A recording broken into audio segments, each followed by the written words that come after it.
Asia কাপের প্রস্তুতির অংশ হিসেবে নেদারল্যান্ডসের বিপক্ষে ঘরের মাটিতে বাংলাদেশ 3 ম্যাচের একটা টি-20 সিরিজ খেলবে এবং 3 ম্যাচের সূচি বিসিবি প্রকাশ করেছে। প্রথম ম্যাচটা হবে 30 অগস্ট, এরপরে দ্বিতীয় টি-20 1 তারিখে এবং তৃতীয় টি-20 হবে সেপ্টেম্বরের 3 তারিখে এবং 3টা ম্যাচই হবে সিলেটে। এরপর বাংলাদেশ চলে যাবে সংযুক্ত আরব আমিরাতে এশিয়া কাপে খেলতে।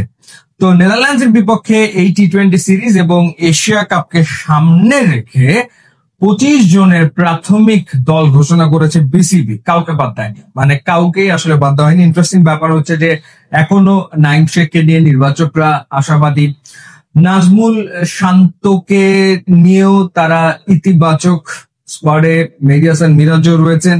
সো আপনাদের যদি ওভারঅল লিস্টটা জানাই, লিটন দাস অধিনায়ক, তানজিদ হাসান তামিম, নাইম শেখ, পারভেজ হোসেন ইমন, সৌম্য সরকার তিনি আবারও ফিরেছেন স্কোয়াডে, তাওহিদ হৃদয়, মেহেদী হাসান মিরাজ, শেখ মেহেদী, জাকের আলী অনিক, শামীম পাটোয়ারি, নাজমুল হোসেন শান্ত, রিশাদ হোসেন, তানভীর ইসলাম, নাসুম আহমেদ, দুজন লেফট আর্ম স্পিনারকে রাখা হয়েছে।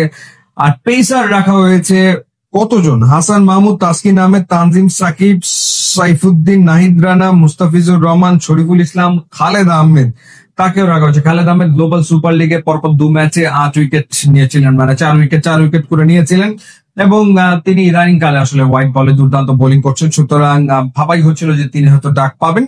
তো প্রাথমিক স্কোয়াডে তিনি আসলে ডাক পেয়েছেন। এরপর নুরুল হাসান চৌহান বহুদিন বাদে ফাইনালি তিনি আসলে ডাক পেয়েছেন প্রাথমিক স্কোয়াডে। এটা সবাই আসলে অনুমান করছিল, কারণ যেভাবে তিনি খেলছেন, স্পেশালি নিউজিল্যান্ডে এ টিমের বিপক্ষে, বাংলাদেশ এ টিমের হয়ে নুরুল হাসান চৌহানের যে পারফরমেন্স ছিল, এছাড়া ডোমেস্টিক বিপিএল কিংবা ঢাকা প্রিমিয়ার লিগে তিনি যেরকম পারফর্ম করেছেন, তাতে করে তার ডাক পাওয়াটা অবধারিত ছিল, তিনি ডাক পেয়েছেন। এখন দেখার ব্যাপার যে এই প্রাথমিক স্কোয়াড থেকে মূল স্কোয়াডে তিনি জায়গাটা করে নিতে পারেন কিনা। তার আগে অবশ্য তিনি অস্ট্রেলিয়াতে চলে যাবেন, সেখানে বাংলাদেশ এ দলের হয়ে একটা টি-20 টুর্নামেন্টে খেলবেন।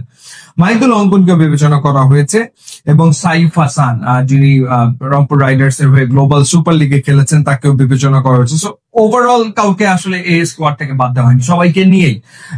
মূল ব্যাপার যেটা, যে এটাই বাংলাদেশের কোর টিম, মানে এই 25 জনের ভেতর থেকেই দলে আসা যাওয়া চলমান থাকবে, সেটা নির্বাচকরা একরকম বুঝিয়ে দিয়েছেন।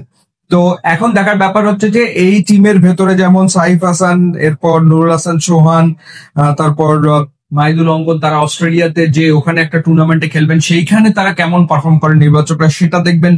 পাশাপাশি নেদারল্যান্ডসের বিপক্ষে 3 ম্যাচের টি-20 সিরিজে সেখানেও ঘুরিয়ে ফিরিয়ে মোটামুটি অনেককেই সুযোগ দিয়ে দেখা হবে যে কে কেমন পারফর্ম করছেন। তো তারপর ফাইনাল দলটা গঠন করা হবে। সো ওভারঅল ইন্টারেস্টিং এটাই যে নাইম শেখ কিংবা নাজমুল শান্ত, তাদেরকে এখনো টি-20 বিবেচনায় নির্বাচকরা রেখেছেন। ইউটিউব এবং ইনস্টাগ্রাম লিঙ্ক আছে, আপনারা যোগ দিলে খুবই খুশি হবে। And thanks for watching.